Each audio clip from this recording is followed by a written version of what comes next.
ఏంటి ఇప్పటికి ఇంత యాక్టివ్ ఉండడానికి కారణం అంటే డెఫినెట్గా మీరు అప్పటి మా అమ్మ వాళ్ళు పెట్టిన ఫుడ్డే అని చెప్తారు.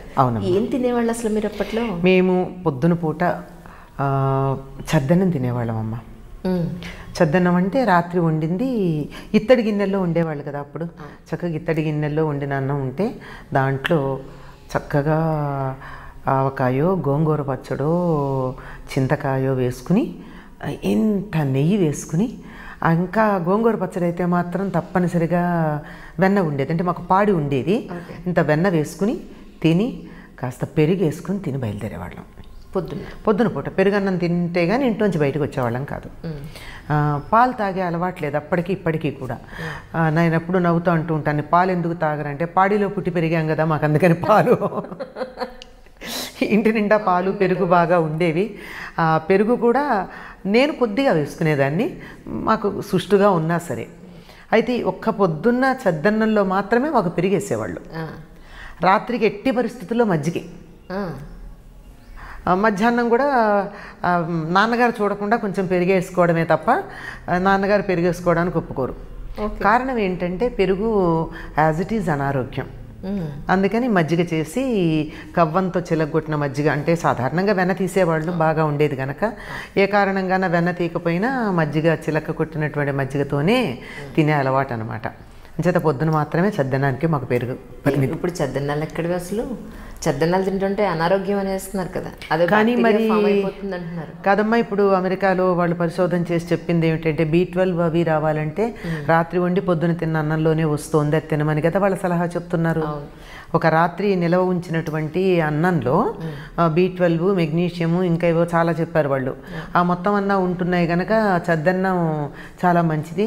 అందులో ఉప్పు కానీ కొంచెం నీళ్లు కానీ లేక మజ్జిగ కానీ వేసి పొలవ పెడితే ఇంకా చాలా ఎక్కువ వాటి పొటెన్సీ పెరుగుతుందని చెప్పారు.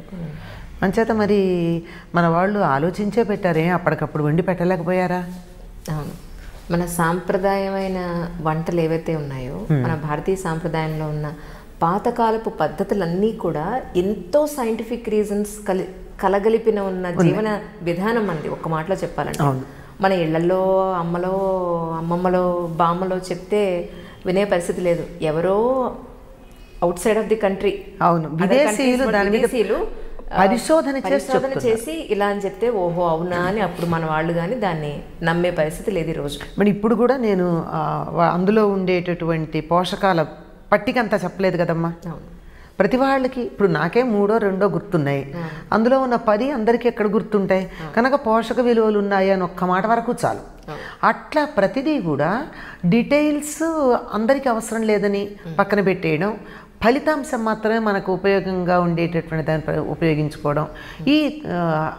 ఈ పద్ధతిలో దీని విలువలు మనం మర్చిపోయాం. ఎక్స్పెరిమెంటేషన్ ప్రొసీజర్ అన్న దాని గురించిన దాంట్లో ఎక్కువ చెప్పకుండా ఇన్ఫరెన్సెస్ మాత్రమే ఇచ్చారు మనకి ప్రయోగంలో. ఆ ఇన్ఫరెన్సెస్ వల్ల వెనకాల ఏం జరుగుతోంది అని మాకు కావాలి. అందరికీ అన్నీ తెలియాలంటే ఈ చిన్న బుర్రలో ఎన్ని పడతాయి? ఒక వైద్యుడు ఇల్లు కట్టలేడు, ఒక ఇంజనీరు మందులు ఇవ్వలేడు. నాకు అది తెలియాలి ఇది తెలియాలంటే రెండూ చేయకుండా ఉభయభ్రష్టత్వం అవుతుంది. అందువల్ల ఒక రంగంలో నిష్ణాతులైన వాళ్ళు చెప్పినటువంటి దాన్ని మనం ఎంత గుడ్డిగా నమ్ముతున్నాం. మందు ఇస్తే ఆ మందులో ఉన్నటువంటి కాంపోజిషన్ తెలుసుకోకుండా వేసుకుంటున్నామా లేదా? వైద్యుడు చెప్పినప్పుడు ఆయన ఏదో చదువుకున్నాడు అనేటువంటి నమ్మకంతో ఆ విధంగా వాళ్ళు అందరికీ ఈ విషయాలన్నీ చెప్పేసి వాళ్ళ బుర్రలన్నీ నింపేయాల్సిన పనేముందిలే అని చెప్పి ఇలా చెయ్యండి అన్నారు. పాటించిన వాళ్ళు బాగుపడ్డారో, నష్టపోయిన వాళ్ళైతే ఎవరు లేరు కదా. అదే ఈ ఆధ్యాత్మికంగా ఎన్నాళ్ళ నుంచి చెప్తున్నారు ఇలాగా ప్రజలందరికీ కూడా, కానీ లేకపోతే టీవీ ఛానల్స్లో? ఆధ్యాత్మికంగా చెప్పడం అనేది టీవీ ఛానల్స్లో చెప్పడం 2007-2008 అప్పుడు మొదలైనట్టుంది. అంటే ఆల్మోస్ట్ ఇప్పుడు మొట్టమొదట మనకి ఆధ్యాత్మిక ఛానల్ భక్తి ఛానల్ వచ్చింది, అప్పుడే సంస్కృతి అనేది ఒకటి వచ్చింది అప్పుడు. కానీ అంతకుముందే నేను దూరదర్శన్లో కొన్ని చెప్పున్నా. ఇలా ఛానల్స్ ద్వారా చెప్పేది ఇప్పుడు మొదలైనా అంతకుముందు ఆకాశవాణిలో చెప్పాను. ఇప్పుడు 73, 74 నుంచి నేను ఆకాశవాణిలో ప్రసంగాలు, కొన్ని సాహిత్య ప్రసంగాలు, సామాజిక అంశాల మీద ప్రసంగాలు, అతి కొద్దిగా ఆధ్యాత్మిక అంటే ఇంత చిన్నపిల్ల ఆధ్యాత్మికంగా ఏం చెప్తుంది అనే ఒక చిన్న సందేహం ఉంటుంది కదా. అంచేత అలా విజయవాడ రేడియో స్టేషన్ నుంచి, ఆ తర్వాత హైదరాబాద్ రేడియో స్టేషన్ నుంచి కూడా చాలా చెప్పాను. అయితే వీటన్నిటికన్నా కూడా ప్రధానంగా ఆధ్యాత్మికమైనటువంటి విషయాల గురించి మాట్లాడడము అన్నది మా గురువుగారి పర్యవేక్షణలో, మా గురు పూజల్లో నేను ప్రారంభించుకోవడం జరిగింది.